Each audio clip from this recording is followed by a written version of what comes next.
हरे कृष्ण, आप सभी का स्वागत है मेरे YouTube चैनल में। मैं हूँ श्री चैतन्य चंद्र दास।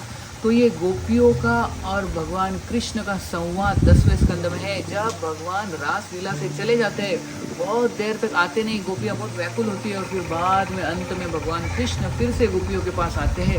तो गोपियाँ पूछती है भगवान कृष्ण को गुस्से में कि देखो, इस दुनिया में 3 प्रकार के लोग होते हैं। पहला, जैसा वो व्यक्ति उसके साथ बर्ताव करेगा, वो सामने वाला व्यक्ति भी उसी तरह से आदान प्रदान करता है। जैसे ये व्यक्ति बर्ताव करेगा, वो भी वैसा ही व्यक्ति बर्ताव करेगा। ये पहला कैटेगरी। दूसरा कैटेगरी जो है, जो माता पिता होते हैं, कि बच्चा जो होता है कभी कभी उनको परेशान भी करता है, कुछ उल्टा सीधा बोल भी देता है, लेकिन माता पिता उस पर प्रेम करते ही रहते हैं। ऐसा व्यक्ति होता है कि जो हमेशा प्रेम करता है, कुछ भी हो प्रेम ही करेगा। आप गुस्सा भी हो जाओ, प्रेम करेगा। आप प्रेम करो, वो भी प्रेम करेगा। तो ये दूसरा कैटेगरी है। और तीसरा कैटेगरी का व्यक्ति होता है, वो न्यूट्रल होता है, आत्माराम होता है, कि आप उसके साथ कैसे भी बर्ताव करो, उसको कुछ फर्क नहीं पड़ता। ये तीसरा कैटेगरी। तो दुनिया में 3 प्रकार के लोग होते हैं। गोपियाँ बोलती है भगवान कृष्ण को, तो आप कौन से कैटेगरी के हो? कृष्ण को पूछते हैं गोपियाँ।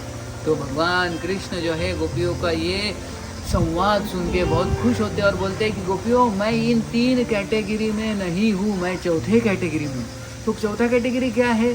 भगवान बोलते हैं कि जब मेरे भक्त जो होते हैं, मेरी पूजा करते हैं, मेरी अर्चना करते हैं, मेरे साथ कुछ बर्ताव करते हैं, मुझसे कुछ मांगते हैं, तो मैं उनके साथ रेसिप्रोकेट नहीं करता, उनके साथ आदान प्रदान नहीं करता, पर्पसफुली, जानबूझ के, क्योंकि मैं देखना चाहता हूँ कि उनका जो प्रेम है और बढ़े और बढ़े और बढ़े और वो व्याकुल हो जाए। तो ऐसा जो भक्तों का प्रेम बढ़ता है, भगवान के साथ वो आदान प्रदान करते, लेकिन भगवान उनके साथ कुछ आदान प्रदान नहीं करते, जानबूझ के, ताकि उनका प्रेम और बढ़े।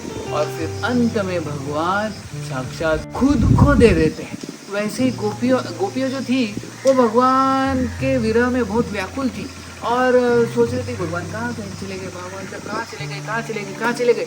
लेकिन फिर अंत में भगवान आ जाते हैं। तो भगवान हमारे जीवन में, भक्तों के जीवन में तुरंत रेसिप्रोकेट नहीं करते, तुरंत आदान प्रदान नहीं करते। वो देखना चाहते हैं कि कैसे ये व्याकुल हो जाए भक्त, और व्याकुल हो जाए और व्याकुल हो जाए, और उनका प्रेम बढ़ते जाए, बढ़ते जाए, बढ़ते जाए। फिर अंत में भगवान रेसिप्रोकेट करते, आदान प्रदान करते। ये भगवान का टेक्निक है। भगवान चौथे कैटेगरी के व्यक्ति।